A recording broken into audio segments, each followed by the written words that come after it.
कुछ कहानियां समय की धूल में दब जाती हैं, लेकिन जब वो लौटती हैं तो सिर्फ याद नहीं बनती बल्कि जीवन को नया अर्थ दे जाती है। आज मैं आपको एक ऐसी ही कहानी सुनाने जा रहा हूँ, एक गुरु और उसके शिष्य की, जहाँ कर्ज पैसों का नहीं था बल्कि उन संस्कारों का था जो आत्मा पर उकेरे जाते हैं। सूरज आसमान पर तपते हुए मानो धरती को चुनौती दे रहा था, पर गांव की पगडंडियां आज असहज रूप से शांत थीं, जैसे किसी अदृश्य आहट का इंतजार हो रहा हो। हवा में उड़ती धूल में सिर्फ सूखे पत्तों की सरसराहट नहीं, बल्कि कोई पुरानी भुला दी गई याद जागती लग रही थी। तभी एक काली चमचमाती मर्सिडीज बिना किसी पूर्व सूचना के बिल्कुल अचानक उस सुनसान पथ पर आकर रुक गई, जैसे समय की सतह को चीरकर कोई दूसरी दुनिया उतर आई हो। गांव के कुछ बुजुर्गों ने कनपटी पर हाथ रखकर दूर देखा। कौन हो सकता है? किसी ने धीमे से कहा। इस गाड़ी जैसी चीज तो हमने सिर्फ फिल्मों में देखी है। दूसरे ने फुसफुसाया। लगता है कोई बड़ा आदमी है, पर इस वीराने में क्यों? गाड़ी का दरवाजा खुला, पर भीतर से जो आहट आई उसमें पदचाप से अधिक कोई अनकही कहानी थी। चेहरे अब विस्मय से नहीं, आशंका से फैल गए थे, जैसे गांव ने किसी पुराने भूले बिसरे राज की दस्तक सुन ली हो। लेकिन मर्सिडीज का दरवाजा जब खुला तो बाहर निकला युवक किसी मंत्री या उद्योगपति जैसा नहीं लगा। उसकी चाल में कोई दिखावा नहीं था, बल्कि जैसे हर कदम उसे अतीत की किसी गहराई में खींच रहा हो। उसकी आंखों में वैभव की चमक नहीं, बल्कि एक ऐसी पीड़ा थी जो सिर्फ उन्हीं को मिलती है जो मिट्टी से बिछुड़कर ऊंचाइयों तक पहुंचे, पर कुछ अधूरा पीछे छोड़ आए। वो बिना कुछ कहे, बिना किसी को देखे सीधा उस झोपड़ी की ओर बढ़ा, जो अब छप्पर से झुकी हुई थी। दीवारें धूप से चटक चुकी थीं और आंगन में सिर्फ सूखी घास थी, पर उस सब के बीच कुछ था जो अब भी सांस ले रहा था। यादें। गांव के लोग हतप्रभ थे। उस झोपड़ी का उस युवक से क्या नाता था? किसी ने धीमे से कहा, ये तो रामदीन की पुरानी कुटिया है, लेकिन वहां अब तो कोई नहीं रहता। दूसरे ने दबी आवाज में पूछा, तो फिर ये किसे ढूंढ रहा है? झोपड़ी की देहरी पर रुककर युवक ने आंखें मूंद लीं, मानो कोई बहुत पुराना दृश्य आंखों में लौट आया हो।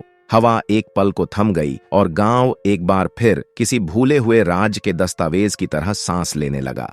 झोपड़ी के बाहर एक वृद्ध पुरुष कांपते हाथों से एक चटाई पर बैठे थे। आंखें बंद थीं, पर मुख पर वैसी ही शांत मुस्कान थी जैसी कभी ज्ञान का दान देते समय होती थी। युवक रुक गया, आंखें भीग गईं, होंठ कांपे। गुरुदेव। वृद्ध की आंखें खुलीं। क्षण भर के लिए वह चेहरा जैसे समय के परे चला गया। फिर धीरे धीरे उनकी आंखों में प्रशंसा, प्रेम और प्रतीक्षा की परछाई उभरी। तू आखिर आ ही गया बेटा, मैंने कहा था ना तू लौटेगा।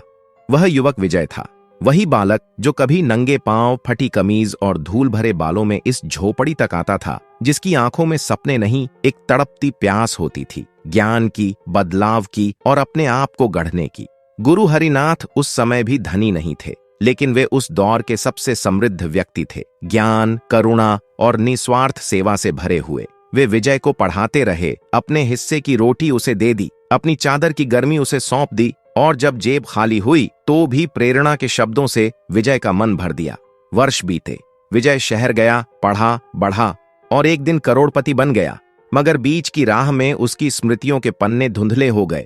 गांव में किसी को नहीं पता था कि वह कहाँ है, लेकिन गुरु हरिनाथ हर पूर्णिमा को दीप जलाकर बस इतना कहते, मेरा विजय आएगा, उसे केवल राह भटकने में देर लगी है, लौटने में नहीं। और आज वही दिन था। विजय उसी चटाई पर बैठ गया। वर्षों बाद उस झोपड़ी की छाया में उसे अपने भीतर का खोया शिष्य मिल गया। गुरुदेव, आपने मुझे गिनती सिखाई, पर मैं कृपा नहीं गिन पाया। आपने मुझे शब्द दिए, पर मैं कृतज्ञता व्यक्त करना भूल गया। आज जब सब कुछ है, शोहरत, संपत्ति, सत्ता, तो बस एक चीज की कमी है, और वह है आपकी छाया में बैठकर कुछ क्षण बिताने की तृप्ति। गुरु हरिनाथ मुस्कुराए। उनके चेहरे की झुर्रियां बोल उठीं, जो लौट आता है वह सबसे बड़ा विजयी होता है। यही अधूरी बात थी जो अब पूर्ण हुई मेरे बेटे। फिर उन्होंने अपने थैले से कुछ स्मृतियां निकालीं, एक पुरानी तस्वीर, कुछ चिट्ठियां और एक वचन पत्र जो विजय ने वर्षों पहले लिखा था। मैं कभी गुरु का आरण नहीं भूलूंगा। विजय ने वह पत्र अपने हृदय से लगाया और फिर अपना वचन निभाया। मैं इस भूमि पर एक आधुनिक विद्यालय बनवाऊंगा, जहां कोई बच्चा पैसों की कमी से शिक्षा से वंचित न हो। इसका नाम होगा गुरु हरिनाथ विद्या भवन। गुरुजी की आंखें अब पूरी तरह नम थीं, पर उनमें कोई दुख नहीं था, बस पूर्णता का सुख था। एक झोपड़ी जो वर्षों से बस दीवारें और धूल थीं, उस दिन एक मंदिर बन गई, बिना घंटियों, बिना मूर्तियों के, जहां धूप ने आरती की और हवा ने मंत्र पढ़े। एक करोड़पति लौटा था, पर झुकने नहीं, उठने के लिए। उसने अपने गुरु का ऋण चुकाया, न सोने से न चेक से, बल्कि उन संस्कारों से जो कभी उस कुटिया में बोए गए थे। कहानी से यह शिक्षा मिलती है कि वह ज्ञान अधूरा है जो अपने स्रोत को भूल जाए, और वह जीवन अपूर्ण है जो अपने गुरु को नहीं पहचाने।